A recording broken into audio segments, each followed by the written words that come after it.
नमस्कार, बहुत बहुत स्वागत करते हैं क्लिक टुडे के आज के इस वीडियो रिपोर्ट में। इस वीडियो में हम बात करेंगे मुख्यमंत्री कन्या उत्थान योजना को लेकर के, और जो भी छात्राएं अपने योजना की राशि को लेकर के प्रतीक्षा कर रही हैं, तो आप लोग के लिए भी जो है अपडेट है। फिलहाल एक बात मैं बता दूं उन छात्राओं को जिन्होंने पूर्व में पहले आवेदन कर रखा है, आपका स्टेटस सब कुछ वेरीफाइड हो रखा है, आपका यूनिवर्सिटी चेकर मेकर तक क्लियर है, बस आपका फाइनल पेमेंट स्टेटस में दिख रहा है ready for payment subject to availability of fund.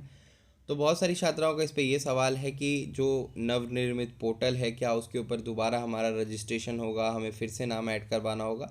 तो ऐसी कोई भी चीज़ें आपको करने की ज़रूरत नहीं है। आपने एक बार अपना फॉर्म प्रोसेस कर रखा है, रजिस्ट्रेशन कंप्लीट कर रखा है, बस अब आपको प्रतीक्षा करनी है कि फ़ंड जब भी रिलीज़ होगा आपके बैंक अकाउंट के लिए, आपका स्टेटस इन प्रोसेस जाएगा, तो आपका पेमेंट आपको मिल जाएगा। इसलिए आपको परेशान होने की ज़रूरत नहीं है। ये जो भी न्यूज़ आया है, ये न्यूज़ केवल उन छात्राओं के लिए जिनका नाम नवनिर्मित पोर्टल के ऊपर अपडेट नहीं हुआ है यूनिवर्सिटी एंड से। एक बात मैं उन सभी छात्राओं को बता देना चाहता हूँ, अगर आपका नाम पूर्व में ऐड नहीं हो पाया था, जैसे कि 2018 से 21, 19 से 22, 20 से 23, 21 से 24, और अभी जो नए में 22 से 25 की छात्राएं हैं, अगर आपका नाम पोर्टल के ऊपर ऐड नहीं हो पाया था, तो आपको नाम ऐड करवाना पड़ेगा 15 तारीख तक। 15 तारीख के बाद मे बी शिक्षा विभाग डेट को एक्सटेंड ना करे, क्योंकि ऐसा कई बार देखा गया है कि जब मई जून में जब पोर्टल खुलता है तो 10 से 15 दिन के अंदर पोर्टल क्लोज़ हो जाता है, और उसके बाद जो है जो छात्राओं का नाम पोर्टल पे आता है केवल उनका आवेदन लिया जाता है, उसके बाद 1 वर्ष का इंतज़ार करवाया जाता है। तो ये पैटर्न पिछले बीते 3-4 सालों से जो है शिक्षा विभाग फॉलो करते आ रही है। तो इस बार भी ऐसा हो सकता है कि डेट अगर एक्सटेंड हो भी तो 2 से 4 दिन या 5 दिन के लिए हो, या फिर होगी ही नहीं, ऐसा भी हो सकता है। इसीलिए आप समय रहते अपना नाम पोर्टल के ऊपर ऐड करवाएं, अन्यथा बाद में आपको पछताना पड़ेगा, और नाम जब ऐड नहीं होगा तो फिर आपको निराशा ही हाथ लगने वाली है। इसीलिए अगर आपको नाम ऐड करवाना है तो फिर आप प्रोएक्टिव रहिए, अपना नाम ऐड करवाइए। अभी आपने 2-4 नोटिसेस देखे होंगे, हमने आपको हमेशा वीडियो बना करके अपडेट दिया ही है, तो उसके अकॉर्डिंग आप लोग जो है नाम जुड़वाइए। बाकी मैंने ये भी कहा है कि अगर आप हमारे द्वारा चाहते हैं नाम ऐड करवाना, तो जो सर्विस है वो चार्जेबल हो सकते हैं। तो आप अगर हमें मैसेज करना चाहते हो तो हमें मैसेज करें, और जो दिए गए नंबर है उसके ऊपर, और जो सर्विस चार्ज रहेंगे वो आपको पे करने रहेंगे, या फिर आप जो है यूनिवर्सिटी जा कर के खुद से भी जो है करवा सकते हैं। ठीक है, तो ये ऑप्शंस आपके पास अवेलेबल है। अब रही बात कि जिन्होंने अप्लाई कर रखा है, तो आप तो वेट कीजिए कि आपका जब भी पेमेंट रिलीज़ होगा तो आपका पेमेंट आ जाएगा। आप नेम चेक लिस्ट पे जा रही हैं, आपका जो है data not provided by university, mobile number not provided by university दिख रहा है। देखिए, आपका mobile number not provided by university दिख रहा है तो इट्स ओके, आपका क्लियर ये है कि आपका नाम अपलोडेड है। लेकिन अगर आपका data not provided by university दिख रहा है तो मतलब ये है कि आपका नाम जो है पोर्टल के ऊपर चढ़ा नहीं है। इसलिए आपको इसके ऊपर ज़्यादा सोचने की ज़रूरत नहीं है। आपको अपना कोर्स का लिस्ट देखना है, जो भी छात्र हैं 22 से 25 में, 21 से 24 में, या जब कभी भी आपने पास आउट किया है, जिस भी सेशन से किया है, तो आपको कोर्स लिस्ट कैसे देखना है। आप अपने मोबाइल के ऊपर क्लिक टुडे वेबसाइट सर्च कीजिए, पहला वेबसाइट आएगा, इसको ओपन कीजिएगा। मेक श्योर कि आपका जो फ़ोन है कॉम्पैक्टेबल होना चाहिए, जिससे कि आपका जो भी लिंक वगैरह वो ओपन हो पाए। ब्राउज़र या फिर गूगल क्रोम का इस्तेमाल करें। यहाँ पे आप लेटेस्ट में देख सकते हैं कन्या उत्थान योजना का जो है यहाँ पे पोस्ट है, इसके ऊपर क्लिक करेंगे, फिर आगे बढ़ेंगे। जब आगे बढ़ेंगे तो आपको यहाँ पे मुख्यमंत्री कन्या उत्थान से जुड़े जितने भी अपडेट है वो आपको बताए जाएंगे कि क्या क्या ज़रूरी डॉक्यूमेंट रजिस्ट्रेशन के दौरान लगते हैं। बैंक सीटिंग वगैरह के बारे में बताया गया है, और यहाँ पे नेम ऐड लास्ट डेट 15 मई 2026 लिखा हुआ है। अभी देखिए, आपके पास यहाँ पे इंपॉर्टेंट लिंक्स हैं, इन इंपॉर्टेंट लिंक्स के थ्रू ही आप अपना जो है डिटेल्स चेक कर सकते हैं।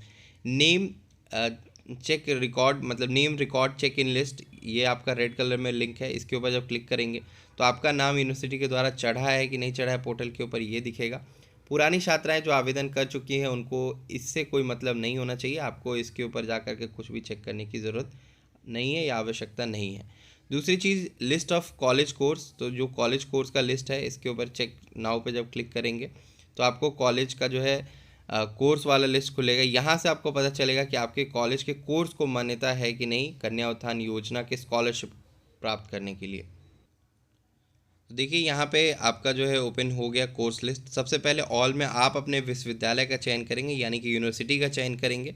यहाँ पे क्लिक किए, इसके बाद कॉलेज का नाम आपको अपना चयनित कर लेना है।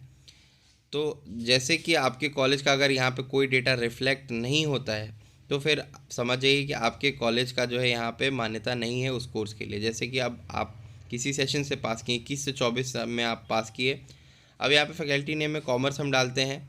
एलएस कॉलेज में हमें पता है कि कॉमर्स के सब्जेक्ट को मान्यता नहीं है, क्योंकि सेल्फ फिनांस पे जो है चलता है ये कोर्स। साइंस पे जब हम क्लिक करेंगे वही और सर्च करेंगे तो साइंस का हमारे पास डिटेल्स आ जाएगा कि बीएससी में कौन कौन से सब्जेक्ट को मान्यता दिया गया है। तो इसी प्रकार से आप अपने कॉलेज का एफिलिएशन चेक कर सकते हैं। आप किसी भी सेशन में, आप पीछे के सेशन में 20 से 23 में भी जा करके अगर देखिएगा, सर्च करके देखिएगा, तो कोर्स एफिलिएशंस 20 से 23 में यहाँ पे रिफ्लेक्ट हो रहा होगा। 18 से 21 में भी अगर देखिएगा, या 19 से 22 की अगर हम बात कर लें, यहाँ पे 19 से 22 का भी हम सर्च करेंगे तो यहाँ पे अभी 19 से 22 का डेटा नहीं आ रहा है। ज़्यादा पुराना डेटा में भी अवेलेबल नहीं हो सकता, लेकिन फिर भी जो डेटाज अवेलेबल है वो आपको, जैसे कि 18 से 21 का है तो यहाँ पे मान्यता है, तो यहाँ पे ये चीज़ें दिख रही हैं कि 18 से 21 सेशन को इस कोर्स को मान्यता दी गई। तो इस प्रकार से आप लिस्ट ऑफ कोर्स जो है चेक कर सकते हैं, जो भी कोर्सेज आप कंप्लीट किए हैं, आपके जो कॉलेजेस हैं वो क्या इस स्कॉलरशिप के लिए एलिजिबल है या नहीं है। अगर आपको इससे भी नहीं समझ में आ पा रहा है तो आप एक काम करिए, आप सीधा सीधा जो है जाइए अपने यूनिवर्सिटी और या फिर अपने कॉलेज, जहाँ से आपको ये पता चल पाए कि आपके कोर्स को मान्यता है कि नहीं, आपका नाम ऐड हो पाएगा कि नहीं पोर्टल के ऊपर। ठीक है, आप इस चीज़ के लिए मुझे रिसिस्ट ना करें कि आप चेक करके सर बताइए, आप बना रहे वीडियो। अब हर यूनिवर्सिटी का मैं चेक करके नहीं बता सकता हूँ। आपके पास ये ऑप्शंस है, आप खुद से ट्राई कीजिए। आप अपना स्मार्टफोन होल्ड कर रहे हैं तो make sure you are smart और smarter than smartphone as well. तो आपको थोड़ा सा इन सारी चीज़ों के ऊपर भी ध्यान देना है। और कॉलेज लिस्ट भी है यहाँ पे, आप कॉलेज लिस्ट को भी चेक कर सकते हैं कि आपके यूनिवर्सिटी के किस कॉलेज को एफिलिएशन है नहीं है। मोस्ट प्रोबेबली जो एफिलेटेड कॉलेज है उनको ही जो है इस योजना का लाभ मिल पाता है। जो अर्ध सरकारी गैर सरकारी कॉलेज हैं उनको इस योजना का लाभ नहीं मिल पाता है। सीधा सीधा उनके लिए जो है 50,000 के लिस्ट से जो उनको बाहर का रास्ता कर दिया, दिखा दिया गया है। इग्नू जो है, इग्नू के भी छात्राओं को जो 50,000 की राशि मिलती है और उनका भी नाम जो है उनके मेन हेड पटना सेंटर से ऐड होता है। तो आपको अपने सेंटर से कनेक्ट करके पता करना होगा कि कब क्या होने वाला है। बाकी जिन्होंने अप्लाई कर लिया है, चेक स्टेटस के ऊपर क्लिक कीजिए, आपका डेटा यहाँ पे शो कर रहा होगा, यहाँ पे आपको सब कुछ दिख जाएगा।